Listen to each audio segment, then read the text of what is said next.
मैं चाहता हूं कि एक बार इस सवाल पर डिस्कशन हो जाए और इस सवाल को कवर करके तब हम अगले सवाल पर कंटिन्यू आपको पढ़ाना शुरू करें। आइए हम इस सवाल की बात करते हैं। अब देखिए, सवाल नंबर आज की क्लास का पहला है और सीट के हिसाब से 12वां है। हम लोग क्या कर रहे थे इस सवाल को देखा जाए। जैसे इसमें हमसे कहा कि हमारे पास कुछ नंबर है, 22 है, 54 है, 135 है और 198 है। इसका हमको लासा फाइंड करना है, एलसीएम निकालना है। हम लोग सभी प्रकार के नंबर्स का फैक्टराइजेशन करें क्योंकि सारे उत्तर फैक्टर्स के फॉर्म में ही दिए गए हैं, तो फैक्टर्स बनाना पड़ेगा और फैक्टर्स पे ही जाकर के आंसर कर पाएंगे। 22 को हम लोग क्या करेंगे, देखिएगा 2 गुणे 11 लिखेंगे, करेक्ट है। ऐसे 54 की बात करें तो 54 27 दूना 54 होता है, तो 2 गुणे 3 की पावर 3 करना होगा क्योंकि 27 का मतलब 3 की पावर क्या होता है, 3 होता है, करेक्ट है। 135 जो होता है 15 9 135 होता है, 15 9, जबकि आप ऐसे लिख सकते हैं बेसिकली 15 को 9 से गुणा करें और 15 में भी आपको पता है 3 है, 3 है, तो एक प्रकार से 3 की पावर 3 कर सकते हैं जो 27 होगा। गुणे अगर हम 5 कर दें ना, 27 को 5 से गुणा करिए, 5 7 35, 5 2 10, 10 3 13, ये भी सही है। इसी प्रकार से 198 है। अब 198 को अगर हम डिवाइड करते हैं, डिस्ट्रीब्यूट करते, देखिए 198 का अगर हम फैक्टराइजेशन ऐसे करते हैं तो 2 9 कितना होता है, 18 होता है, फिर 2 9 18 होता है, करेक्ट है। फिर इसको हम 3 से करते हैं तो 33 हो जाएगा, फिर 3 से करते हैं तो 11 हो जाएगा, करेक्ट है। फिर 11 से, इसका मतलब आपने देखा कि यह 2 है, 3 की पावर 2 है और 11 की पावर 1 है। तो इस हिसाब से हमने सभी नंबर्स का फैक्टराइजेशन बना दिया, गुणनखंड कर डाला। अब आप सवाल पर चलिए। सवाल में जैसे मैंने आपसे कहा था कि ऐसे क्वेश्चंस के लिए लासा जब आपको करना हो तो आप ये देखा करिए कि कौन कितने प्रकार के गुणनखंड टोटल लिए गए हैं। हमको समझ में आ रहा है 2 लिया गया है, 3 लिया गया है, 5 लिया गया है और 11 लिया गया है। हम सभी फैक्टर्स का, सभी गुणनखंडों का हम मैक्सिमम उपयोग करेंगे, अधिकतम घात का उपयोग करेंगे। अधिकतम घात देखिए कैसे, जैसे 2 की सबसे मैक्सिमम पावर कितनी है, यहां पर 1 है, यहां पर 1 है और यहां भी 1 ही है, तो हम 2 की पावर 1 करेंगे, मतलब सिंपली 2 हो गया। 3 की बात किया जाए, यहां 2 है, यहां 3 है, यहां 3, हम 3 की पावर 3 लिखेंगे। 5 की बात किया जाए तो 5 की पावर 1 ही है, तो 5 की पावर 1 लिखा जाएगा और 11 की भी पावर 1 ही हो जाएगा। तो अब पावर 1 लिखना ना लिखना अब सब एक ही बात होती है। तो आपने देखा कि 2 की पावर 1 था, 3 की पावर 3 था, 5 की पावर 1 था, 11 की पावर 1 था। ऑप्शन नंबर सी इस प्रश्न के लिए राइट सोल्यूशन होगा जो आपको देखने को मिल रहा है। ऐसे सवालों पर फोकस करिएगा जी। आप सभी लोग समझ रहे हैं मेरी बातों को। हमको ऐसे नंबर्स, अभी देखिए मैं 2-3 सवाल आगे करने चल रहा हूं जहां पर बेस पावर के रूप में नंबर्स लिखे रहेंगे। हम सभी को ध्यान से उनको फैक्टराइजेशन, उनके फैक्टराइजेशन को देखना है। लासा जब करना है तो प्रत्येक प्रकार के गुणनखंडों की अधिकतम घात का उपयोग करना है। मासा जब करना हो तो प्रत्येक उन गुणनखंडों को जो सब में कॉमन हो उनकी न्यूनतम घात का उपयोग करना है। आइए सवाल पर, ठीक है। अगला सवाल देखिए आपके सामने इसी टाइप से है। सभी लोग अपना फोकस करके हमें उत्तर दें। मैं आपके कमेंट से आपके आंसर्स की पहचान कर रहा हूं और आपकी तैयारी भी देखना चाहूंगा। सवाल क्या है देखिए, सबसे पहले ए दिया है जो 2 की पावर 4 है, 3 की पावर 1 है, 5 की पावर 3 है। हम बी पर चले। 2 की पावर 3 है, 3 की पावर 2 है और 5 की पावर 1 है। हम सी पर चले, देखिए ध्यान से, 2 की पावर 5 है, 3 की पावर 2 है, 3 की पावर 2 है और 5 की पावर 2 है। अब आपसे इस सवाल में क्या पूछा है, प्लीज सभी लोग कमेंट करिए। मतलब मैं तो चलो ठीक है मैं बताऊंगा आपको, लेकिन सभी को कमेंट्स करना चाहिए कि यहां पर हमसे पूछा इन तीनों संख्याओं एबीसी का एलसीएम प्लीज बताइए। मैंने आपसे जैसे कहा कि अगर मैं एबीसी का एलसीएम आपसे कह रहा हूं तो पहले चेक करिए कितने प्रकार के गुणनखंड हैं। समझ में आ रहा है, 3 प्रकार के, 2 है, 3 है और 5 है। सभी प्रकार के गुणनखंडों की अधिकतम घात लेनी है। आइए देखते हैं कैसे। देखिए ध्यान से, 2 की सबसे मैक्सिमम पावर यहां पर है, 2 की पावर 5 लिख दीजिए। 3 की सबसे अधिकतम घात 2 पर है, 3 की पावर 2 लिख दीजिए। 5 की सबसे अधिकतम घात 3 पर है, 5 की पावर 3 कर दीजिए। साफ साफ उत्तर इसका समझ में आ गया।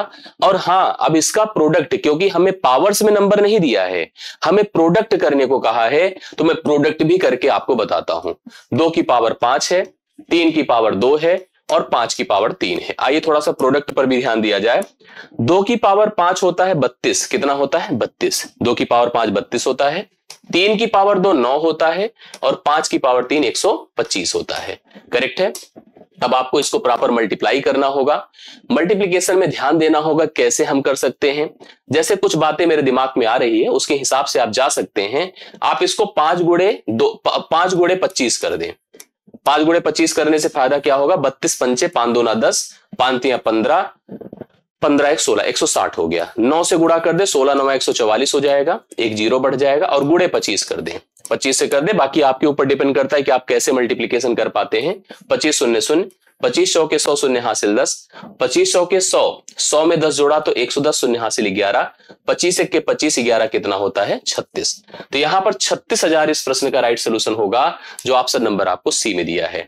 वैसे भी एक और चीज से हम इसका मल्टीप्लीकेशन प्लान कर सकते थे, क्या कि यह जो नंबर आएगा वह 9 से कटेगा, 9 से कटेगा।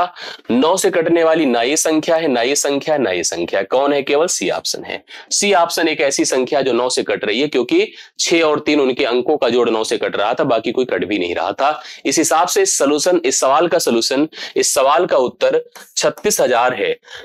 36,000 है, ऑप्शन नंबर सी है, और सभी के लिए करेक्ट आंसर है। विश्वास करते हैं कि यह प्रश्न भी आपको एकदम क्लियरली समझ में आ गया होगा। सी ऑप्शन आप लोग सभी लोग नोट करें और अगले सवाल पर मेरे साथ बढ़ चलें। अगला सवाल आपके सामने बोर्ड पर आ गया है। इसी तरह का एक क्वेश्चन और है, ध्यान से देखिएगा क्या होना है इस सवाल का आंसर। यक्स का मान दिया है, देखिए मैं यहीं से भी चाहे ले सकता हूं। यक्स का मान 2 की पावर 3 है। 3 की, तब तक मैं लिख रहा हूं जब तक आप आंसर करेंगे, और आंसर जरूर हमें कंफर्म करिए।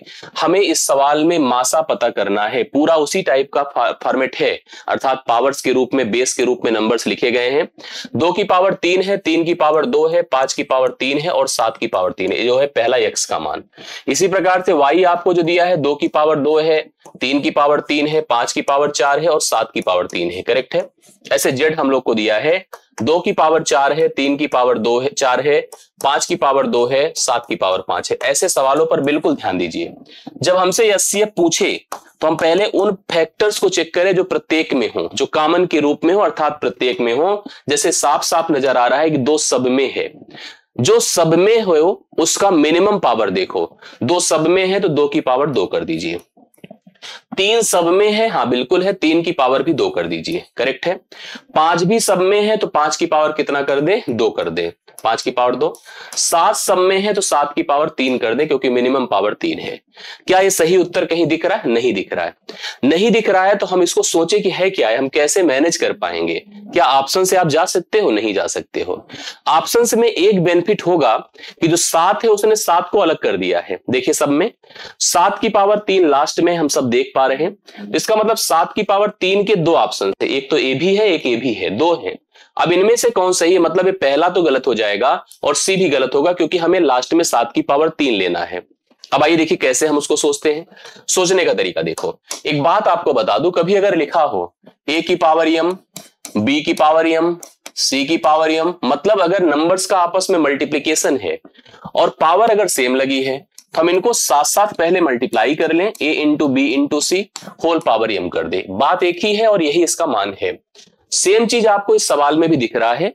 यहां पर अगर इसको हम ड्रॉप कर दे, अलग कर दे, इन तीनों की बात करें, 2 की, 3 की और 5 की, प्रत्येक की पावर 2 है। 2 की भी पावर 2 है, 3 की भी पावर 2 है और 5 की भी पावर 2 है। सबकी पावर अगर 2 है, हम देखिए सेटल कैसे करेंगे। 2 की पावर 2 है, 3 की पावर 2 है और 5 की पावर 2 है, करेक्ट है। और यहां पर 7 की पावर 3 है, इसको हमने अलग कर ही लिया है। मैं इसकी बात कर रहा हूं, ये उसी तरह से जैसे ये है, यहां पर देखिए उसी टाइप से प्रेजेंट किया। अब ऐसे में हम बेसिस को परस्पर मल्टीप्लाई कर दे, 2 3 6 पंचे 30, मतलब हम लिख सकते हैं 2 गुणे 3 गुणे 5 की पावर कंप्लीट बोले कितना? 2। और यहां पर कितना है? 7 की पावर 3 है, ठीक है। 2 3 6 पंचे 30 की पावर आप 2 कर दें, गुणे 7 की पावर 3 कर दें। अब ये सवाल, ये आंसर, ये मान आपको किस ऑप्शन में दिख रहा है?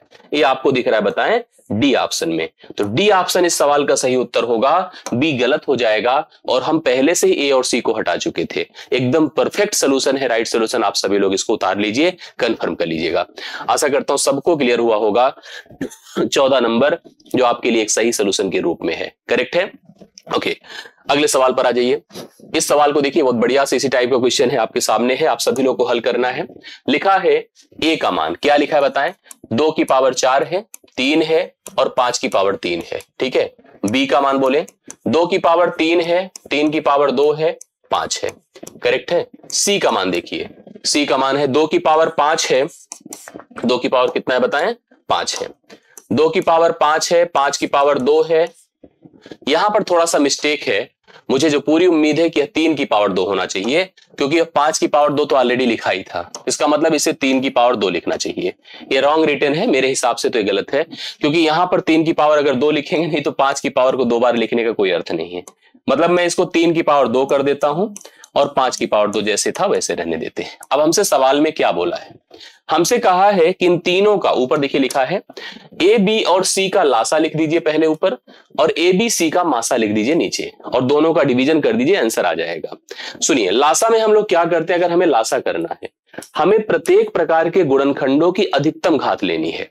हमें प्रत्येक प्रकार के गुणनखंडों की अधिकतम, जैसे 2 2 2 सब में है नहीं है कोई फर्क नहीं पड़ता, इससे लासा में कोई फर्क नहीं पड़ता कि सब में है कि नहीं है। हम 2 की पावर कितना रखेंगे, बोले 5, 2 की पावर 5। 3 की पावर कितना रखा जाएगा, यहां पर 1 है, यहां 2 है, यहां 2 है, 3 की पावर 2। 5 की पावर यहां 3, यहां 1, यहां 2, तो 5 की पावर 3 हो गया, ये लासा हो गया। अब बात अगर मासा की आएगी, तो मासा का मतलब हम उन गुणनखंडों को टारगेट करेंगे जो सब में हैं और उनकी मिनिमम पावर लेनी होगी।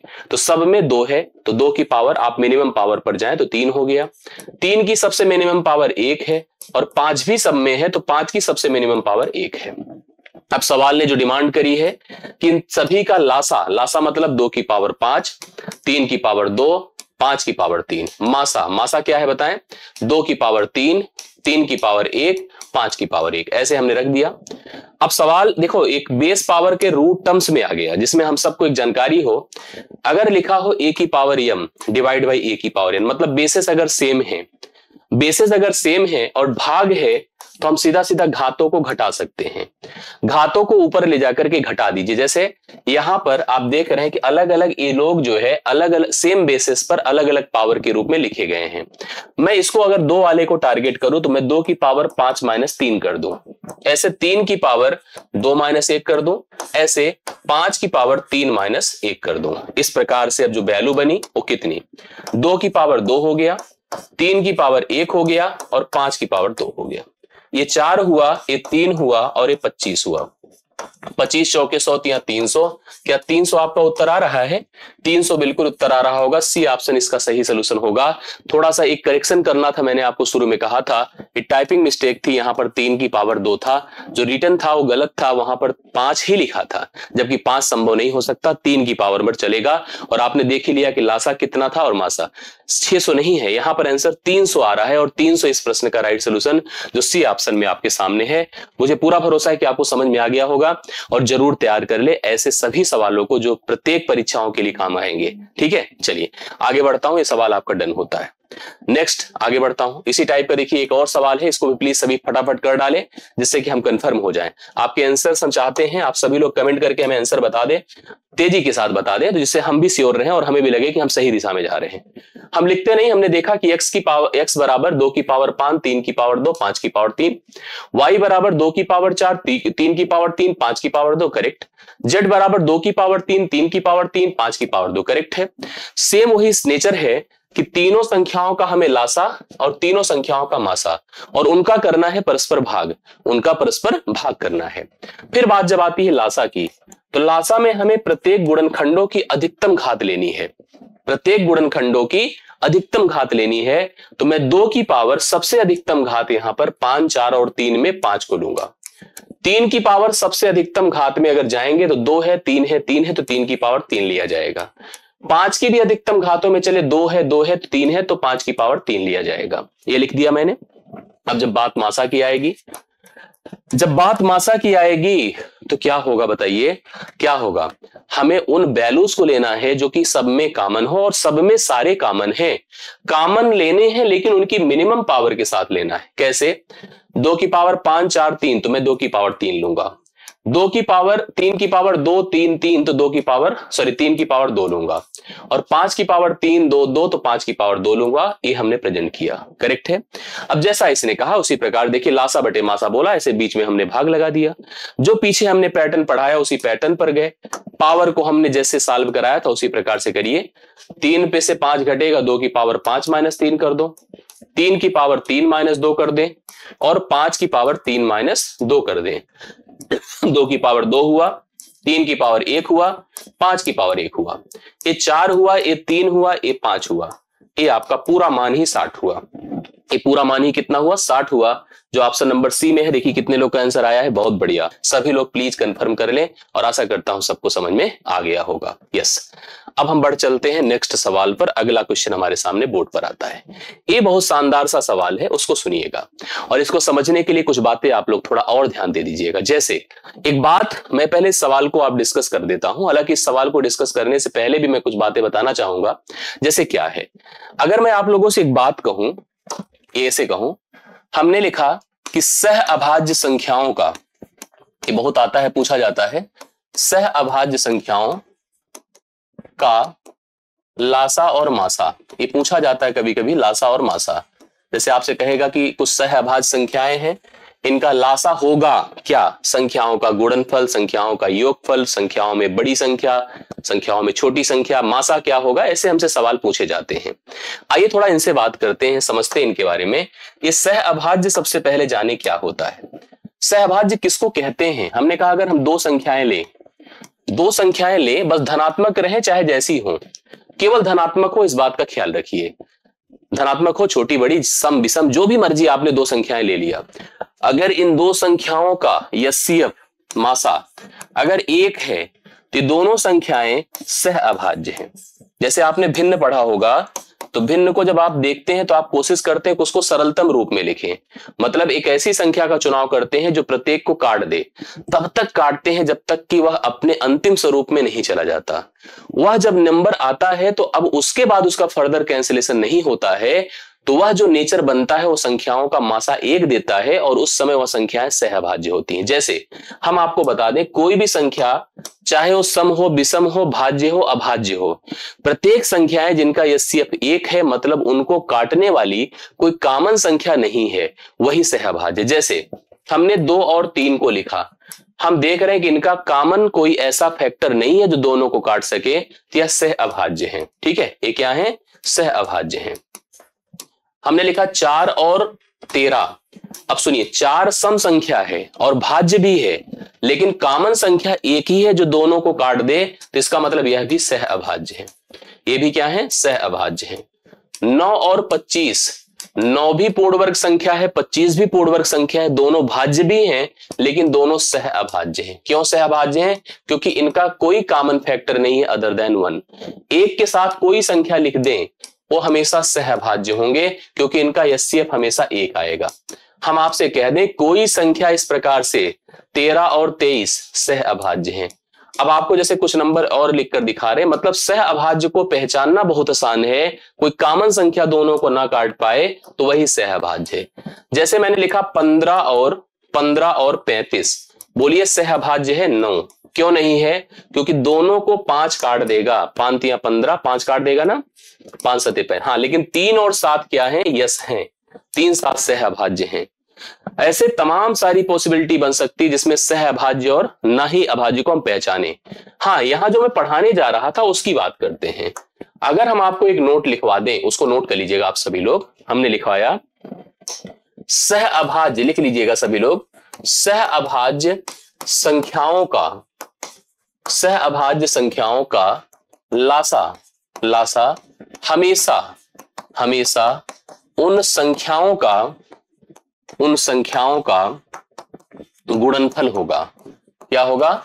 गुणनफल होगा। सहअभाज्य संख्याओं का लासा हमेशा उन संख्याओं का क्या होगा? बताइए, गुणनफल होगा। कोई संख्या आपको दी गई है, अगर वो सहअभाज्य हैं तो उनका लासा हमेशा उनका एक गुणनफल होगा। याद रखिएगा, आपको जब भी कभी ऐसा दिया जाए। दूसरी बात यहां नोट करने की है, वो भी लिखिएगा। सहअभाज्य संख्याओं का मासा, सहअभाज्य संख्याओं का मासा हमेशा एक होगा। हमेशा क्या होगा? एक होगा। सहअभाज्य संख्याओं का मासा हमेशा एक होगा। मासा जब कभी भी सहअभाज्य संख्याओं का निकालिएगा तो हमेशा एक मिलेगा, और लासा हमेशा क्या होगा? उनका गुणनफल होगा। कभी कभी आपसे मैंने कहा ना, सवाल पूछ लेता है कि सहअभाज्य संख्याओं का लासा होगा, ऑप्शन में देगा, इनका गुणनफल होगा, उनका योगफल होगा, उनमें से बड़ी संख्या होगी, उनमें से छोटी संख्या होगी, या एक होगा। आपको समझना होगा और आपको उत्तर देना होगा कि सह अभाज्य संख्याओं का लासा हमेशा उन संख्याओं का गुणनफल होगा, जबकि सह अभाज्य संख्याओं का मासा हमेशा कितना होगा, 1 होगा। आप सभी लोग इसको समझिएगा और मेरे हिसाब से आप इसको कंफर्म कर रहे होंगे। सवाल पर आइए, जो सवाल आपको दिया है, हमसे कहा कि दो अभाज्य संख्याएं हैं, दो अभाज्य संख्याएं हैं। अभाज्य संख्याओं के बारे में जो जानकारी आपको है उतने पर रखिएगा, और नहीं है तो मैं बताऊंगा। दो अभाज्य संख्याएं हैं, एक का नाम x है, दूसरे का नाम y है। करेक्ट है। x को उसने बताया कि ग्रेटर देन y है, मतलब पहली संख्या दूसरे से क्या है, बड़ी है। करेक्ट है। अब हमसे कहा इसका जो लासा है, इसका जो लासा है वो 161 है। कितना है भाई, 161 है। जो इसका लासा है वह 161 है। इसका मतलब उन संख्याओं का प्रोडक्ट, अर्थात हम कह सकते हैं कि x इंटू वाई आपका 161 होगा, क्योंकि अगर संख्याएं अभाज्य हैं तो उनका लासा हमेशा उनका प्रोडक्ट होगा। तो संख्याओं का गुणनफल 161 है, और वो तो पक्का है, इसको ना भी लिखा होता तो समझते कि मासा उनका क्या है, 1 है। अगर वो संख्याएं अभाज्य हैं तो मासा तो 1 होना ही तय था। ओके, काड़ू गुर्जर, बाघों की नगरी रणथंभौर, बहुत बढ़िया भाई, आपको भी सादर जो है अभिवादन है आपका, आप हमारे साथ जुड़े हैं, बड़ी खुशी की बात है। करेक्ट है। सभी राजस्थान के लोग जो भी हैं, जो रीड दे रहे हैं, वो जुड़े पढ़ें और उनको बहुत बढ़िया फील होगा, ये हम आपको भरोसा दिलाते हैं। ठीक है, चलिए, हमने कहा कि दो अभाज्य संख्याएं थी, एक का नाम x था, दूसरे का नाम y था। बस इसने एक तर्क दे दिया, x ग्रेटर देन y हो का जो लासा होगा वह 161 है। अर्थात लासा मतलब 161 है तो संख्याओं का प्रोडक्ट ही तो लासा होगा। अभी पीछे पढ़ा हम लोगों ने। मासा हमेशा 1 होता, अगर ना भी लिखा होता तो मासा 1 होता, क्योंकि उनमें कुछ कॉमन कंडीशन है नहीं कटने की। अब आप पढ़ो। अब इसने हमसे कहा कि 3y माइनस x का मान बता दो कितना होगा। आइए पढ़ते हैं, हम लोग समझते हैं। जैसे कहा इनका प्रोडक्ट 161 है। दो संख्या सोचिए अभाज्य जिनका प्रोडक्ट 161 हो। मैं आपको बता दूं यह 7 से कटेगा, तो 7 गुणे हम 23 लिख सकते हैं। 7 गुणे 23। अब समस्या ये है कि किसको x माने किसको y माने, किसको x माने किसको y। इसने कहा x बड़ा है y से, तो इसका मतलब x का मान 23 होगा और y का मान कितना होगा, 7 होगा। x का मान 23 होगा, y का मान 7 होगा। आइए सॉल्यूशन पर जो हमसे पूछा गया, देखिए 3y माइनस x, ये हमको बताना है। अब y का मान हमने कितना माना है, बोलिए। y का मान हमने 7 माना, 3 गुणे 7 करिए, माइनस x बराबर 23 माना है, तो 21 माइनस 23 कर दीजिए, तो इसका मान -2 होगा। सोल्यूशन इसका -2 होगा। जो ऑप्शन नंबर आपको बी में दिया है -1 इस प्रश्न का, इस सवाल का राइट सोल्यूशन है, जो 17वें का है। आशा करता हूं आप सभी को समझ में आया होगा। इस सवाल का एक शानदार सोल्यूशन आपके सामने, आप में से बहुत सारे लोगों ने देखिए आंसर में दे भी दिया था, -2 आर द राइट सोल्यूशन। बिल्कुल सही बात है, सही आंसर है, और आशा करता हूं समझ में आ भी गया होगा। अगले सवाल पर आ जाइएगा, 18 नंबर। अब सुनिएगा, यह भी सवाल आपके लिए बहुत ही महत्वपूर्ण है। वह छोटी से छोटी संख्या जो पूर्ण वर्ग हो, पूर्ण वर्ग का मतलब वो किसी का वर्ग हो, किसी का कंप्लीट वर्ग हो, पूर्ण वर्ग होता है, तथा 10, 12 और 15 और 18 भी है भाई, से पूर्णतः विभाज्य भी हो, इनसे विभाज्य हो। मतलब सबसे पहला काम आपको इनका लासा लेना है, और बिना लासा के भी हम ऑप्शन से भी जाके चेक कर सकते हैं, डिविजिबिलिटी पर जाके देख सकते हैं। लेकिन फिर भी अगर हमें इनका लासा सोचना है तो लासा क्या होगा, ऐसी संख्या जो कि 10 से कटे, 12 से कटे, 15 से कटे और 180 से कटे, और सबसे छोटी हो। देखिए लिखा सबसे छोटी हो, सबसे कटे तो हम कोई जरूरी नहीं कि लासा होकर जाएं, हम डायरेक्ट भी ऑप्शन से जाकर निर्धारित कर सकते हैं। ऑप्शन में जो नंबर्स दिए गए हैं सारे नंबर्स पूर्ण वर्ग हैं, ए भी पूर्ण वर्ग, ए भी पूर्ण वर्ग, ए भी पूर्ण वर्ग, ए भी पूर्ण वर्ग। करेक्ट है ना, सब पूर्ण वर्ग है कि नहीं। क्यों, देखिए पूर्ण वर्ग अगर कोई है उसकी पहचान समझो, अंत में जो जीरो की संख्या होगी वो सम बार होगी, 2 बार, 4 बार, 6 बार, सब में जीरो सम बार है। और जो नंबर हैं वो भी पूर्ण वर्ग हो, 16 पूर्ण वर्ग है, 9 पूर्ण वर्ग है, 36 पूर्ण वर्ग है, 25 पूर्ण वर्ग है, सारे के सारे पूर्ण वर्ग हैं।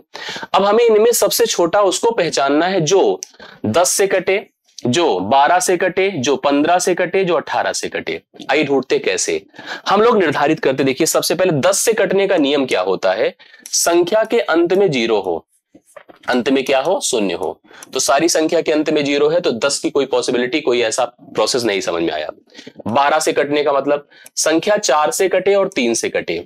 4 से कटने का मतलब होता है कि अंतिम के 2 अंक 4 से कटे, अंतिम के 2 अंक 4 से कटे, तो अंतिम के 2 अंक सब 4 से कट रहे हैं क्योंकि सब में 0 0 है। अंतिम के 2 अंक सब 4 से कट रहे हैं क्योंकि सब में 0 0 है। 3 से कटने का मतलब होता है अंकों का जोड़ 3 से कटे। अब अंकों का जोड़ 6 एक साथ होता है तो इसको छोड़ दीजिए। 6 3 2 5 7 होता है, इसको छोड़ दीजिए। डाउट ले देकर इन्हीं दोनों में है, डाउट ले देकर 900 में है और कितने में है, 900 में है और 3600 में है।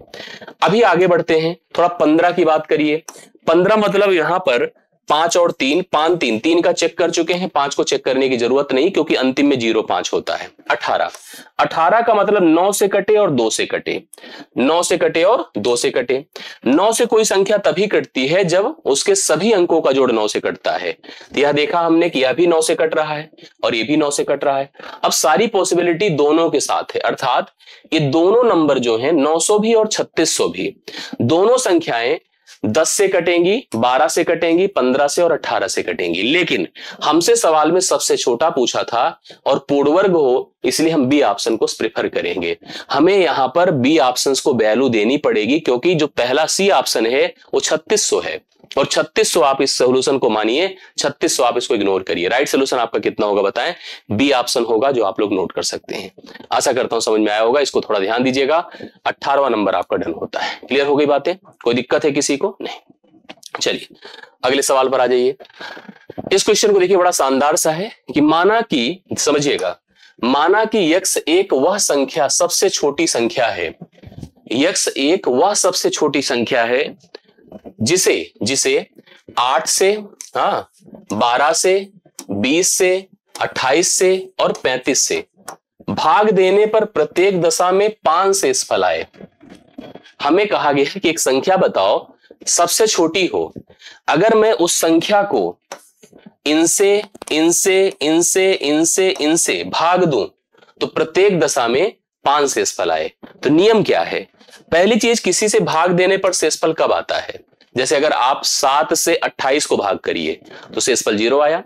28 में 2 जोड़ दीजिए, 30 हुआ। आप 30 को 7 से भाग करिए, 2 शेषफल आएगा। कितना आएगा? 2 शेषफल। उसी प्रकार से अगर मैंने एक संख्या n लिया जो इन सब से कटे, तो इसका मतलब इनका एलसीएम हो गया। उसी में अगर जो कॉमन शेषफल है, शेषफल कितना है? 5, मैं जोड़ दूं तो आपको उत्तर मिल जाएगा। मतलब जो नंबर होगा वो नंबर इन सभी के शेषफल में 5 जुड़ने से प्राप्त होगा। इन सभी के शेषफल में इन सभी के एलसीएम में 5 जुड़ने से प्राप्त होगा। मतलब सही जो ट्रेडिशनल नियम हुआ वो ये हुआ कि आप 5 का, 12 का, 20 का, 8 का, 12 का, 20 का, 28 का, 35 का एलसीएम ले लो, एलसीएम में 5 जोड़ दो, आपको उत्तर फटाफट मिल जाएगा। लेकिन यहां पर हम लोगों से पूछा क्या है? हमसे संख्या नहीं पूछा है, हमसे कहा है कि उस संख्या के सभी अंकों का योग बता दो क्या होगा। तो इसके लिए सबसे पहला काम आपको 8, 12, 20, 28 और 35 का एलसीएम लेना होगा। ले लीजिए एलसीएम। एलसीएम लेने में क्या बुराई है? लासा आपने पढ़ा है कि किसी भी संख्या से छोटा नहीं होता है। तो सबसे बड़े के पास गए, बड़े का जब मैंने फैक्टराइजेशन किया, देखो हम यहीं से लासा निर्धारित करते हैं, तो 5 गुणे 7 आया। अब हम समझ गए, इसका गुणनफल किया, 7 गुणे 4 आया, इसका किया 5 गुणे 4 आया, इसका किया 4 गुणे 3 आया, और ये तो 8 ही है। करेक्ट है। अगर मैं लासा करने चल रहा हूं तो 35 को पकड़ा हूं, 35 के गुणनखंडों में 5 लिया हूं, 7 लिया हूं। अगर मैं इसको 8 से और गुणा करूं तो भाई इसका रोल खत्म हो गया, इसका खत्म हो गया, 4 का रोल खत्म हो गया, 4 का रोल खत्म हो गया, 4 का रोल खत्म हो गया। क्योंकि इसमें 7 है तो 7 का रोल खत्म हो गया, इसका रोल खत्म, एकदम डन, क्लियर, किसकी जो कोई जरूरत नहीं है।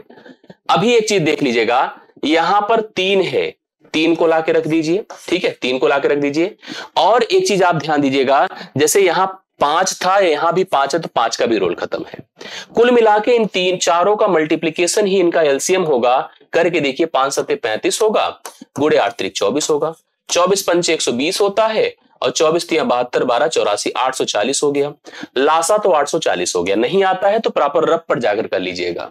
लासा आ गया, लासा में 5 जोड़िए तो वह संख्या 845 हो गई, 845। अब वह संख्या हमको प्राप्त हो गई। जिस संख्या को आप 8 से भाग करके देख लो, आपको 5 शेषफल मिलेगा। 12 से भाग करके देख लीजिए, 5 शेषफल मिलेगा। 20 से भाग करके देखिए, 5 शेषफल मिलेगा। 28 से भाग करके देखिए, 35 से भाग करके देखिए, 5 शेषफल मिलेगा। इसके सभी अंकों का जोड़ कर डालिए। 5 4 9, 9 8 17, 17 इसका राइट सोल्यूशन है, 17 बी ऑप्शन करेक्ट आंसर है, 17 आप लिख लीजिएगा। यस, राइट सोल्यूशन इसका 17 होगा जो आपको ऑप्शन नंबर बी में दिया है। आशा करता हूं सबको समझ में यह सवाल आया होगा। करेक्ट है। अगले सवाल पर आइए। वह संख्या जिससे 88 और 160 को विभाजित करने पर शेषफल 3 और 7 आएगा। ठीक है, एक संख्या हमसे पूछा जा रहा है, एक संख्या जिससे मैं 88 को भाग दूं और मैं 160 को भाग दूं। मैं एक संख्या सोच रहा हूं n बताने के लिए, ढूंढने के लिए जा रहा हूं, जिससे मैं 88 को भाग दूं और 160 को भाग दूं तो शेषफल प्रत्येक में, जैसे इसका रिमाइंडर 3 आए और इसका रिमाइंडर 7 है, तो दोनों के 3 और 7 अलग अलग शेषफल हो जाए। करेक्ट है। अब सुनिए, शेषफल अलग अलग हम सोच रहे थे। अब सुनिए, ऐसे सवालों को करा कैसे जाता है। ऐसे सवालों को करने के लिए सवाल को पहली चीज तो समझा जाता है। हमसे सवाल में एक नंबर पूछ रहा है, कह रहा है ऐसा नंबर ढूंढ के बताओ जिससे जब आप 88 को भाग दो तो शेषफल 3 आए और जब आप 160 को भाग दो तो शेषफल 7 आए। समझ रहे ना, ये पूछा है हम लोगों से। हमको क्या करना चाहिए, ऐसे सवालों के लिए पहले उन शेषफल को घटा देना चाहिए। दरअसल शेषफल तब आता है ना जब संख्या हमसे कटती नहीं है, उतना ही ज्यादा होती, हमारे भाजक में आने वाली संख्या से उतना ही ज्यादा होती है। तो इसका मतलब अगर 88 को भाग देने पर शेषफल 3 आ रहा था तो वह संख्या जो कट जाएगी इस संख्या से होगी 85। अगर 160 को भाग देने पर 7 आ रहा था तो 153 उस संख्या से पूरी तरह से कट जाएगी। मतलब आपको क्या करना चाहिए, 85 और 153 का यसियत निकालना चाहिए, मासा। क्या होगा बताइए, मासा 85 और 153 का 17 होगा। 17 × 5 = 85, 17 × 9 = 153। तो 17 इस प्रश्न के लिए राइट सोल्यूशन होगा जो दोनों को काट देगा। समझ रहे हैं, दोनों को काट देगा। बिल्कुल सही बात है। इस सवाल का जो सही उत्तर हो गया वो कितना हो गया बताएं। इस सवाल का सही उत्तर 17 हो गया। आप सभी लोग इसको कंफर्म कर लीजिए। बोलिए समझ में आई बातें कि नहीं। एकदम जल्दी सभी लोग फटाफट बताइए। आशा करता हूं सबको क्लियर हुआ होगा। किसी को भी दिक्कत हो तो प्लीज कंफर्म करिए। आगे सवाल पर चलते हैं और जब नहीं समझ में आया तो जरूर बताइए कि मैंने अपने हिसाब से सब समझाया अच्छे से। सवाल बड़ा सा है लेकिन बढ़िया है, जरूरत है ऐसे सवालों को फेस करना। क्या है सवाल सुनिएगा। सोनू है, लालू है और बीना है। 3 पर्सन्स हैं, सोनू, लालू एंड बीना, 3 पर्सन हैं। अपने घर के पास एक स्टेडियम में जाते हैं और उसके चारों ओर एक गोलाकार ट्रैक है, पर एक ही समय और एक ही दिशा में चक्कर लगाना शुरू करते हैं। देखो ऐसे गोलाकार ट्रैक होता है और चक्कर देखो कैसे। यहां पर तीनों हैं, कौन कौन है, सोनू है, गोलू, लालू है। पहले तो सोनू नाम सही से लिख लो, लालू है और बीना है। 3 लोग हैं, यहीं पर खड़े हैं तीनों। ये तीनों के फेस हम बना देते हैं ऐसे ऐसे ऐसे। एक वृत्ताकार स्टेडियम है, चक्कर लगाना ऐसे। अब कहते क्या है कि एक ही समय से एक ही दिशा में चक्कर लगाना शुरू करते हैं। उन्होंने एक समय पर दौड़ना शुरू किया। सोनू ने 99 सेकंड, लालू ने 154 सेकंड और बीना ने 126 सेकंड में एक चक्कर को पूरा किया। अगर सोनू दौड़ेगा तो सोनू कितने समय में पूरा कर लेगा एक चक्कर, देखो 99 सेकंड में एक चक्कर पूरा। एक चक्कर लगाना मतलब क्या होगा, यहां से सोनू दौड़ना शुरू करे और आते आते जहां से किया था वहीं से फिर पहुंच गया, तो एक चक्कर लगा दिया। और एक चक्कर लगाने में उसे कितना समय लगा, 99। बीना के पास, लालू के पास गए। लालू ने क्या किया, 154 सेकंड लगाया। 154 सेकंड में लालू शुरू किया वहीं से और वहीं पर आकर पहुंच गया। और जो बीना है, बीना भी थोड़ा फास्ट दौड़ी और 126 सेकंड में उसने एक चक्कर लगाया। अब हमसे सवाल क्या पूछा है, कितने मिनट और सेकंड्स के बाद वे तीनों एक साथ उसी प्रारंभ बिंदु पर एक साथ होंगे। मतलब एक कंडीशन ये है कि वो एक चक्कर इतने समय में लगाते हैं, लेकिन हम चाहते हैं, अच्छा एक बात बताइए, अलग अलग समय पर चक्कर लगाते हैं, इसका मतलब जब यहां पर सोनू पहुंचा होगा तो कहीं लालू पीछे रहा होगा, बीना भी पीछे रही होगी। हम एक पोजीशन चाहते हैं जहां पर वो समय चाहते हैं जहां पर वो तीनों एक ही समय पर टकरा जाएं, मिल जाएं। भले ही उस समय जब वो मिले तो किसी का चक्कर ज्यादा हुआ हो, किसी का चक्कर कम हुआ हो। ऐसे के लिए हमें इन तीनों संख्याओं का लासा चाहिए। इन तीनों का लासा वह संख्या होगी जो वह समय बताएगी जो कि प्रत्येक के लिए कॉमन होगा, अर्थात उनके पोजीशन को सेम कर देगा, अलाइन कर देगा। इसके लिए 99, 154 और 126 का एलसीएम निकालना होगा। भले सेकेंड्स में आएगा, सेकेंड्स को हम मिनट में कन्वर्ट कर लेंगे। 99 को आप 3 गुणे 3 गुणे 11 कर सकते हैं। 154 को 22 सत्ते 154 कहते हैं, 2 गुणे 11 गुणे 7 कर सकते हैं। 126 14 9 126 होता है, 2 गुणे 7 करिए 14 और 3 गुणे 3 करिए। अब अगर एलसीएम करना है तो जैसे पीछे पढ़ा था हम लोगों ने, हमें प्रत्येक गुणनखंडों को लेना है, उनकी मैक्सिमम वैल्यूज को लेना है। 2 यहां एक बार, यहां एक बार, 2 तो एक ही बार रहेगा। 3 2 बार आएगा, 3 गुणे 3 कर दीजिए। 7 एक बार आएगा, 11 एक बार आएगा। ठीक है, इतने सेकेंड्स बाद वे सभी एक जगह पर मिल जाएंगे, इतने सेकेंड्स बाद। बट ये जो समय आया है सेकेंड्स है, गुणा करने की भी जरूरत नहीं है, हमें इसको करना है मिनट में कन्वर्ट। और हम आपको बता दें कि सेकेंड्स को मिनट में कन्वर्ट करने के लिए 60 से भाग दिया जाता है। इसको हमें 60 से भाग देना है। हम सब जानते हैं 1 मिनट बराबर 60 सेकेंड होता है, ये सेकेंड्स है, सेकेंड्स को मिनट में लिखना है तो 60 से भाग करिए, मिनट हो जाए। अब इसको देखो, 3 से काटो कितना बार, 20 बार गया ना, फिर 2 से काटो 10 बार, अभी तो जाएगा नहीं। तो हम लोग यहां पर इसको पहले गुणा कर ले। देखिए अपने पास क्या हो गया, 3 सत्ते 21 गुणे 11, 21 गुणे 11 कर दीजिए और बटे आपका 10 है।